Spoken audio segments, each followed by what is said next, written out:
Mesdames, Messieurs, bonjour, bienvenue au journal.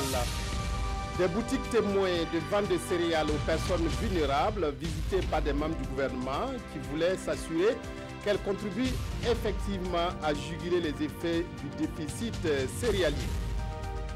L'amour est un fleuve russe, mais aussi une montagne algérienne et surtout des sentiments partagés par deux personnes. La Saint-Valentin célébrée aujourd'hui permet d'évoquer des histoires réussies de vie de couple. Mais tout d'abord, ce communiqué de presse. Le mardi 13 février, aux environs de 21 h, une équipe de la police nationale en mission de sécurisation à Natiabouani, localité située à environ 60 km de Fadangourma, province du Gourma, dans la région de l'Est, a été l'objet d'une attaque par des individus armés. Au cours des échanges de tirs, un policier a perdu la vie. Il s'agit de l'assistant de police Zango Mahamadi, précédemment en service au groupement des compagnies républicaines de sécurité de Fadangourma. Deux autres policiers de la dite équipe ont été blessés. Un ratissage conjointement mené par les forces de défense et de sécurité de la localité est en cours. Par le présent, le directeur général de la police nationale présente ses condoléances à la famille éplorée et ses souhaits de prompt rétablissement aux blessés. Aussi, il adresse ses encouragements aux unités engagées sur le terrain de la sécurisation des populations et des biens. Cela dit, les ministres de l'Agriculture et du Commerce ont visité lundi dernier au quartier Djikofé et Kambouense de Ouagadougou des points de vente de céréales aux personnes vulnérables. Une visite qui a permis de s'imprégner du fonctionnement de ces boutiques et de sensibiliser les populations et les maires sur les nouvelles mesures prises par le gouvernement pour la bonne gestion de ces points de vente. La mise en place de ces points de vente de céréales est une initiative du gouvernement burkinabé pour pallier le déficit céréalier, mais aussi permettre aux personnes en situation difficile de pouvoir manger à leur faim. Reportage Bouma Ernest Nebier. Des boutiques de vente de céréales à prix social au profit des personnes vulnérables au Burkina seront régulièrement approvisionnées. C'est la nouvelle mesure prise par le gouvernement pour permettre à ces personnes en situation difficile de pouvoir manger à leur faim. Des points de vente qui sont déjà opérationnels à travers le pays et en visitant deux de ces boutiques au quartier Kambouense et Djikofé de Ouagadougou, le ministre en charge de l'agriculture et celui du commerce veulent s'imprégner de leur fonctionnement. Il était tout à fait normal qu'après avoir eu une réflexion sur la nouvelle formule des boutiques témoins, qui vont désormais s'appeler des endroits de vente de céréales pour les personnes vulnérables, que le début de l'opération, effectivement, on puisse regarder concrètement comment est-ce que ça fonctionne et donner les indications nécessaires afin que ces vivres qui sont donnés, j'allais dire, disposés dans ces boutiques pour être vendus aux populations vulnérables, aillent directement aux populations vulnérables. Parce que vous savez très bien que c'est un besoin réel exprimé par les populations. L'approvisionnement de ces points de vente est mensuel et la quantité d'approvisionnement dépend de la période de l'année. Actuellement, nous sommes dans la période de mitigation, ce qui veut dire que c'est une période où on vient de sortir de la campagne. Nous comptons dans cette période-là déposer 30 tonnes par mois et par boutique. Il y a la période de soudure, c'est-à-dire dans les mois de juillet, août, où vraiment il n'y a pas à manger, nous comptons mettre 40 tonnes par boutique. Et après la période de relèvement, c'est-à-dire après la saison pluvieuse, on a quand même quelque chose à manger, on revient à 30 tonnes par boutique et par mois.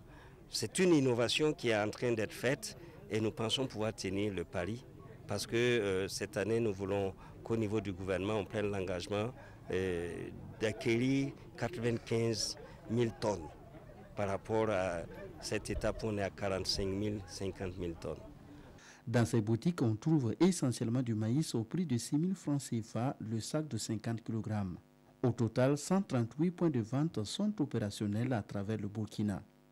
Un nombre qui sera progressivement porté à 250 selon le directeur général de la SONAGES, Aimé Roger Kabouré. Le programme national de gestion des terroirs PNGT2 phase 3 a remis hier du matériel à 50 communes du Burkina. Ce lot de matériel constitué de mobilier, d'outils informatiques et autres a une valeur de 500 millions de francs CFA. Cet appui a pour but de renforcer les services fonciers ruraux dans leur fonctionnement, vu l'importance du foncier dans la production agricole. Il joue aussi un rôle primordial dans la gestion des conflits liés au foncier en zone rurale. Nongba Kouda, Bouma, Ernest Nebier. Des motos, des imprimantes, des GPS, plus d'autres matériels d'une valeur de près de 500 millions de francs CFA remis aux maires de 50 communes rurales. L'œuvre est du programme national de gestion des terroirs PNGT2 phase 3. Un matériel destiné au service des fonciers ruraux des dites communes. Il devra leur permettre de mieux accomplir leur travail sur le terrain. L'événement de ce matin a une grande importance pour les communes rurales qui vont faire en sorte que le foncier ne soit plus un goulot d'étranglement à notre développement, mais que le foncier puisse contribuer un tant soit peu à la production agricole, mais aussi à calmer les tensions sociales. On ne doit pas avoir de superposition de parcelles de quelqu'un à quelqu'un, parce que l'attribution d'une portion de terre à quelqu'un, cela veut dire que ça lui appartient. On ne peut pas avoir une redistribution encore, une réattribution de cette parcelle-là. Pour les autorités communales, c'est un geste qui va au-delà de leurs attentes. Permanemment, c'est les problèmes de foncier. À l'approche des saisons, nous aurons moins de problèmes parce que chacun saura son domaine. Voilà, et les conflits, les problèmes liés au foncier, je pense que ce serait vraiment très diminué. Nous nous réjouissons aujourd'hui d'être là pour l'accompagnement à des communes rurales, pour qu'elles puissent donc rendre effective cette politique foncière nationale. Qui est un maillon important dans la mise en capacité des couches les plus actives de la société pour que l'objectif d'émergence du Burkina Faso puisse se réaliser. Les bénéficiaires ont émis le vœu que ce geste du PNGT2 phase 3 soit étendu à toutes les collectivités territoriales du Burkina.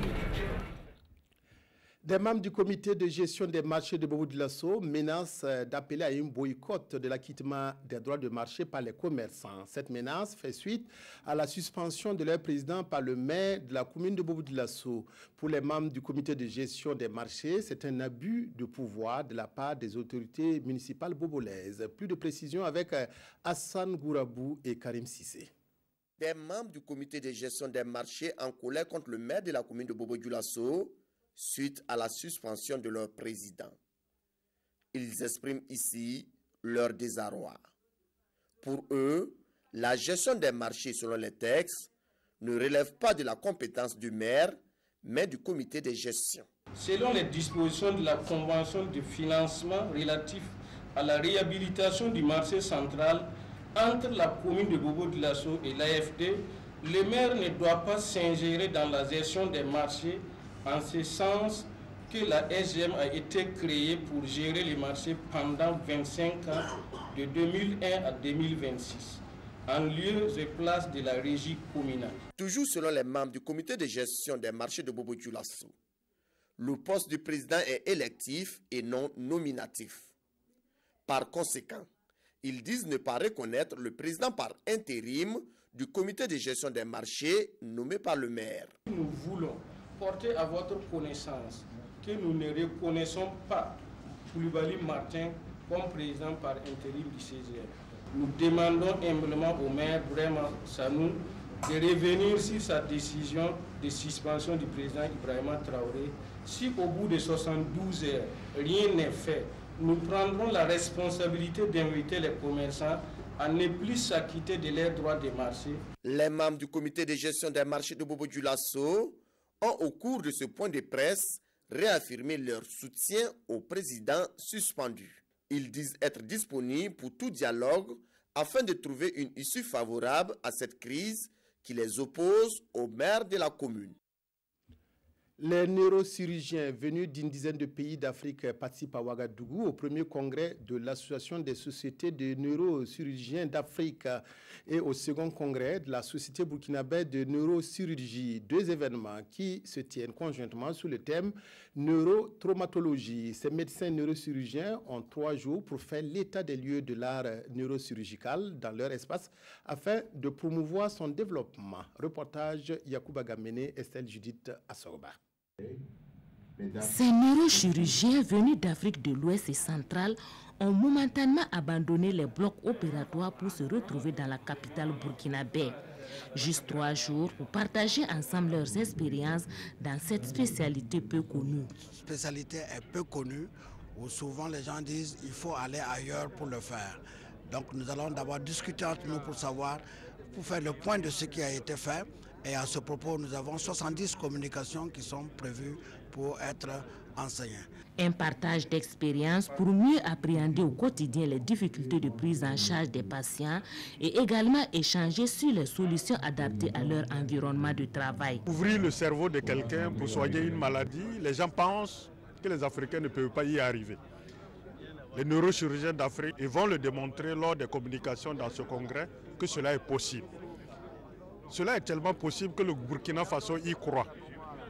Et le programme présidentiel a inscrit la construction d'un institut de neurochirurgie pour allier recherche, enseignement et soins de qualité en neurochirurgie.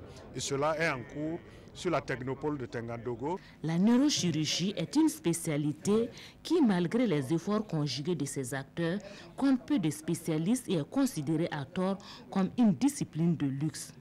Et l'un des objectifs de ce congrès est d'assurer une formation continue pour les praticiens et promouvoir le développement de cette discipline au Burkina Faso et dans la sous-région ouest africaine. Au Burkina, nous sommes 7 neurochirurgiens, mais il n'y a pas encore de femmes, mais nous sommes en train d'en citer. On en a au Niger, nous avons des neurochirurgiennes, au Sénégal, nous avons des neurochirurgiennes. Les celles que nous sollicitons actuellement disent qu'il y a beaucoup de travail.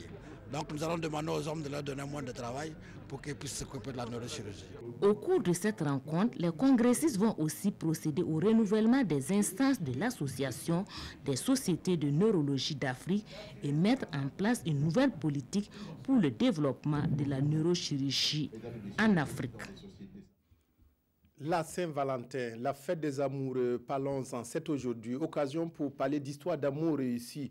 Une longue vie de couple heureuse. Malgré les péripéties de la vie, c'est possible. Les cas qui foisonnaient il y a quelques années tendent toutefois à se raréfier de nos jours. 2 couples rencontrés à Bobo-Dioulasso, respectivement de 52 ans et 45 ans de mariage, ont accepté de partager leurs expériences avec les jeunes générations.